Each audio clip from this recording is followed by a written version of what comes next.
Hello అండి. నమస్తే. నేను మీ ప్రియా అశోక్. ఈరోజు మన రెసిపీ ఏంటంటే సేమియా ఉప్మా ఎలా చేయాలో చూసేద్దాం రండి. చాలా ఈజీగా ఉంటుంది. ఒక్కసారి ఇలా ట్రై చేయండి.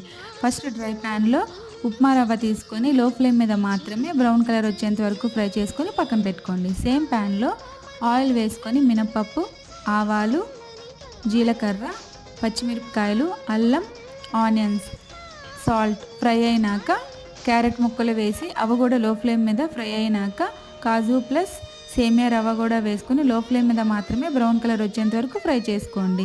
నేను సేమియా రవ్వ 1 గ్లాస్ అండ్ ఉప్మా రవ్వ 1 గ్లాస్ తీసుకున్నాను కాబట్టి 6 గ్లాసెస్ ఆఫ్ వాటర్ వేసాను. ఇప్పుడే మనం సాల్ట్ కూడా చూసుకొని వేసుకోండి. అండ్ లో ఫ్లేమ్ మీద మాత్రమే సేమియా ఉడికినంత వరకు చూసుకోవాలి. ఉడికినాక ఇలా నేను చూపించే విధంగా ఉప్మా రవ్వ కూడా వేసుకొని ఒక 3 మినిట్స్ లో ఫ్లేమ్ మీద ఉడికిస్తే మన సేమియా అనేది ఉప్మా అనేది రెడీ.